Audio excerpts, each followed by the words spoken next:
ጄሪ ገና ወጣት ነሽ፣ ብዙ ተስፋ አለሽ፣ ብዙ ልጆችን መውለድ ትችያለሽ።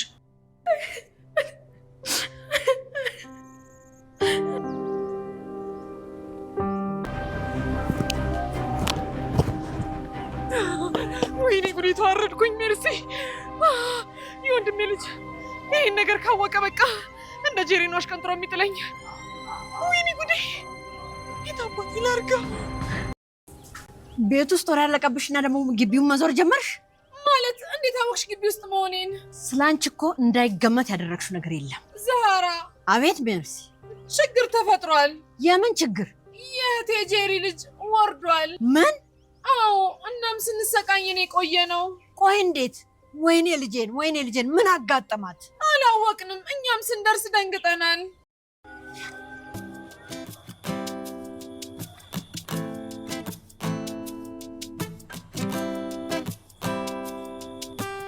የወንድሜ ልጅ ማሰብ አቅሟል ማለት ነው።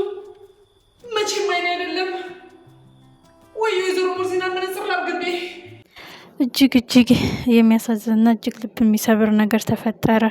አቶ አምናን እንግዲህ ሲጓጓለት የእናት ምትክ ነው ብሎ እያሰበው ልጁ ወርዶበታል። እሱም በአክስትየዋ ሴራ ነው። አቶ አምናን በጉጉት እጠብቀዋለሁ፣ ጄሪን ያፈቀርኳት ሳይሆን ለልጄ ብዬ ነው የምንከባከባት። ልጁን ከወለደች በኋላ የሚፈጠረው እናያለን ያላት ለቤሊል። እሱም ተስፋው ጨልሞበታል።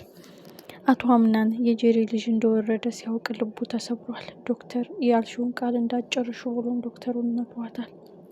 እጅግ የሚያሳዝን ነገር ወይዘሮ ሜርሲንም እጅግ በሚያሳዝን መልኩ እቃውን የልደብቀው እያለች ስትጨነቅ አይተናል። እጅግ የሚያሳዝንና እጅግ ልብ የሚሰበር መጨረሻ። ጄሪ አሁን ልጄን የገደለብኝ ሙስጠፋ ነው ብላ ታስባለች።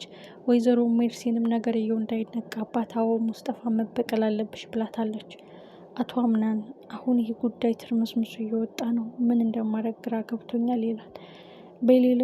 ቤሊልም በቅናት እየተንጨረጨረች ነው። አቶ አምናን ጄሪ አሁን ከባድ ሁኔታ ላይ ናት፣ እንዳግዛት እንድከባከባት ልትፈቅጅልኝ ይገባል፣ አንቺን ማጣት አልፈልግም በማለትም ሲላት፣ በላይ ቢሆን የማይመለከትን ነገር አትንገረኝ፣ የኔ ህይወት ያንተ አይደለም፣ አንተ በእኔ ህይወት ምንም አሰራም፣ ወስን፣ የልጅህ እናት ልጅህን ብታጣም እሷን መንከባከብ፣ ሌላ ልጅ መፍጠር ትችላላችሁ፣ እሷን ልቧን አትስበራት፣ አትክፋት፣ ተጎድታለች እያለቻት ነው ቤሊል ለአቶ አምናን።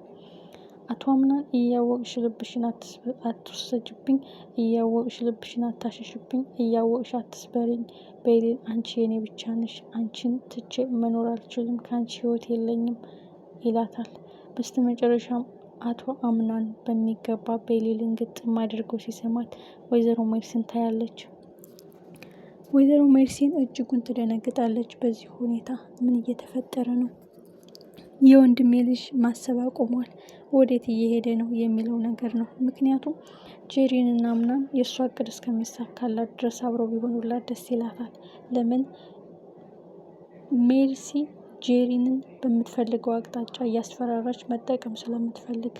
ግን አሁን ቤሊልና አምናን ሲሳሳሙ አይታለች። ይህ ማለት ቤሊልን በደንብ ይወዳታል የሚል ነገር እርግጠኛ ሆናለች። ሌላው የጠጣችው ነገር እንዳወረደባት ምንም አላስተዋለችም። እንደውም ሙስጠፋ ከተናገራት ነገር አልቀንጣርና ከአነጋገሩ አንጻር እሱ ነው ልጅን የገደለብኝ የሚል ውሳኔ ላይ ደርሳለች።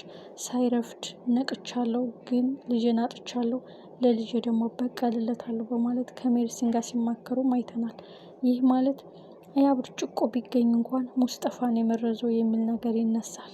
ግን ትልቁ ጉዳይ ሙስጠፋ ወይዘሮ ሜርሲን እንደመረዘችው ራሱ ቢያውቅ ማንቁርቷን የሚይዛት ወይዘሮ ሜርሲን። ይህን ያህል ልጁ እንዲሞትና ልጁ እንዲጎዳባቸው አይፈልጉም። ሜርሲንም እንድትጨንቃ እንደነበር አይተናል። የወንድሜ ልጅ ገደልኩት፣ አቶ አምናን ቢሰማ ምን ይፈጠራል? አቶ አምናን ቢሰማ ምን የሚያደርገኝ ይመስላችኋል? እያለች መርበትበት ጀምራ ነበረ። የተቀመጠበትን ብርጭቆም፣ ቆሻሻ መጣያው፣ አበባ ማስቀመጫው፣ ከግቢው ውጭ አትክልት ውስጥ ወዘተ እየደበቀች ቋሚ ቦታ አታለት። መጨረሻ ጡቷ ውስጥ ከተዋለች። እጅግ ፈርታለች። ምክንያቱም የሰራችው ስራ ከባድ ጉዳት አድርሶባታል። ጄሪ ላይ። በዛ ላይ ያምናል ልብ ሰብሯል። የእናቴን ሀዘን ሳላገግም የአክስቴን ሀዘን ሳላገግም የጄሪ ጉዳትና የልጅ ሞት፣ የድርጅቱ ኪሳራ ሁሉም ተደራረበ። ያውም ጥላቶቹን መዳፉ ስር አስቀምጦ የሚዋዥቀው አቶ አምናን እንደ አረጀ ባህር ዛፍ ይወዛወዛል። የእሱ መጨረሻ መቼ ይሆን? ጄሪ አሁን ይመርዘዋል፣ ይገልብኛል፣ የጎዳኝ እሱ ነው ብላ ያሰበችው ሙስጠፋን ነው። ወይዘሮ ሜርሲም የራሷን ጥፋት ለማድበስበስ አዎ ሙስጠፋን መበቀል አለብሽ፣ ከመቼ ወዲህ ነው አርቀሽ ማሰብ የጀመርሽው? ዓይንሽን ግለጪ ብላታለች። በእርግጥ ሙስጠፋ ልጁን የገደለችባት ሜርሲን እንደሆነ ካወቀ እሱ ራሱ ማንቁርቱ ነው የሚይዛት ማለት ነው። በዛ ላይ ብርጭቆ እዛ አትክልት ውስጥ ከተገኘ ይሄ እንዴት እዚህ ይቀመጥ ቻለ ተብሎ የሆነ ፍንጭ ሊሰጥ ይችላል። በመቀጠል ጄሪ ቆም ብላ ነገሮችን ማሰብ ከጀመረች ተቀርቶ የተቀመጠ ውሃ ጠጥቼ ነው እንደዚህ ሆንኩት ልትል ትችላለች። በዚህ ፍንጭ ከሰማች ወይዘሮ ዛህራ በትክክል ሜርሲን ሙስጠፋ ሲፈናቸው ከዚህ ሁሉ ጀርባ ትስስር ያላቸው ብላ ልታስብ ትችላለች። አሁን ወይዘሮ ዛህራም አደጋ ውስጥ ናት። ምክንያቱም የሜርሲንን ሚስጥር ስለምታውቅ። እጅግ የሚያሳዝን መጨረሻ የአቶ አምናንና የቤሊን ፍቅርስ? አቶ አምናን ቤሊልን ግጥም አድርጎ ስሟታል። አንቺን መተው፣ አንቺን መርሳት፣ አንቺን መሸሽ፣ አንቺን መካድ አልችልም ተረጅኝ እያላት ነው። ቤሊል ምን ውሳኔ ተወስን ይሆን?